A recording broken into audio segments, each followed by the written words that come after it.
On Saturday, May 21st, 2016, at around 10:30 p.m., two young black males walked into the HEB at 5400 block of South Braeswood. Suspects had HEB hoodies on, so they didn't draw any attention to themselves, because some employees were under the impression they could have been night stalkers. So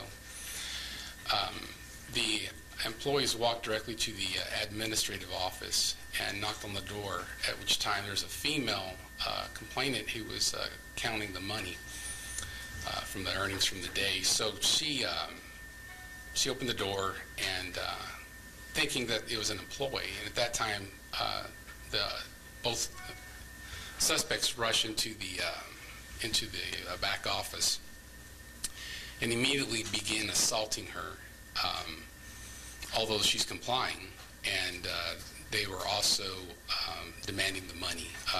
One suspect has a gun in his hand, and as you can see on the video, he continues to strike her with the gun in his hand as he's hitting her on the head, just unprovoked.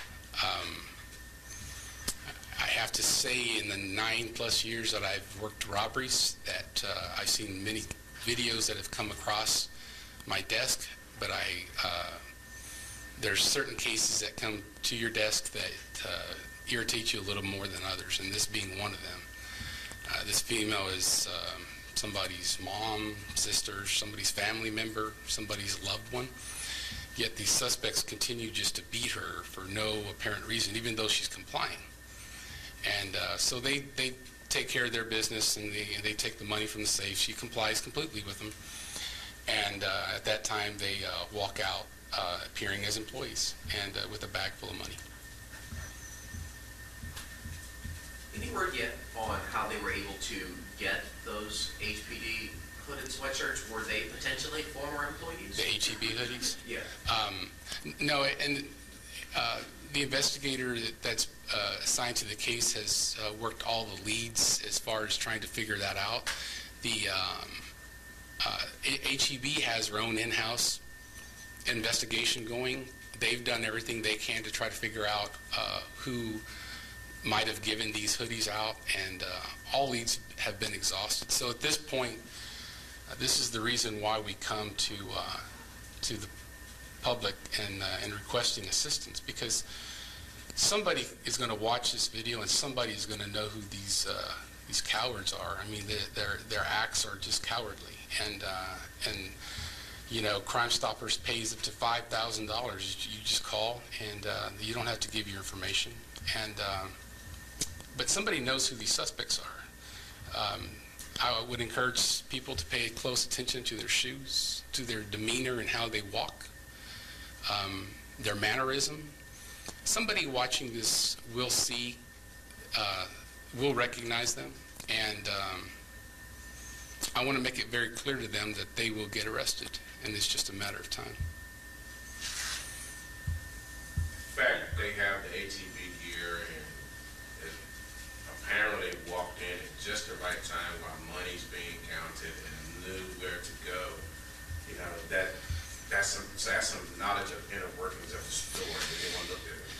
Yeah, but it's certainly not to say that's not a possibility, because it certainly is. But those leads have been worked, and it's just led to a dead end. So I just know somebody's going to recognize who these suspects are. Somebody's going to. We haven't found any related cases. So you know, to the same suspects doing something similar, but they might have had some knowledge. But that hasn't been determined for sure. You mentioned in 9 years you haven't seen anything quite as vicious. Well, I mean, in the 9 years I've been in robbery, I've seen a lot of cases, but there's certain cases that come across your desk that irritate you, and this is certainly one of those cases that irritates me. It's hard not to take it a little personal, because the lady's not doing anything wrong. She's completely complying with these suspects, but they continue to beat her. So. Is there any audio with the cameras? No, sir. Voices? No. What was the extent of her injuries? You mentioned that she was beaten repeatedly, including being beaten with a gun. extent of her injuries, and how is she doing today?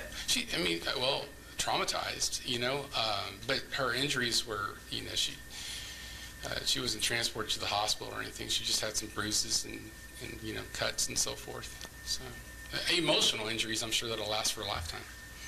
She's still an employee over there, is she? Yes. And then, the fact that these guys have gone to the lengths of disguising themselves as employees, have you seen that kind of thing before? And was it out of characteristic for those employees to just sort of welcome them in?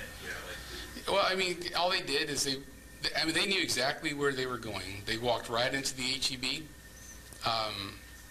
and other employees, not knowing exactly, maybe not recognizing them, but just thinking that maybe they were night stalkers. They were there to work the night shift or so forth. So, being that they had those HEB hoodies on is what gave people a kind of a sense of not drawing attention to themselves. Considering that this ordeal occurred in May, one may think, why has it taken until now for this presentation to take place? The investigator working the case has been working the leads, all the different leads, and trying to figure out who the suspects were. And HEB has done their own in-house investigation. Everything has just been exhausted as far as trying to figure it out, before it went public. And so it's, now we turn to the public for their assistance in finding out who these suspects are. When they take the young woman and drag her back over to the safe, is there something else in there that needs to be unlocked, or because she's over in the corner initially, and they drag her back over there? Yeah, they're trying to get her to open that other secondary safe, which time I believe they did, and then that's when they got the additional money out. So in the video that I saw, they come in, they assault her, they go to the main safe, and then she takes some keys out, she opens up the cash drawer, and then I guess back to this point, it seems like they drag her back to the main safe. Were they ever able to get the main safe open as well? They were able to get what they were there for. Okay. They were able to get the money that they were trying to get. So, you know the dollar amount, how much was stolen? I'm not going to disclose that. I just don't want to disclose the amount of money that HEB has at that time. That is a large sum. Any kind of car that they left in? They were not seen getting into any vehicles, so that we don't know. I don't know if they live nearby or,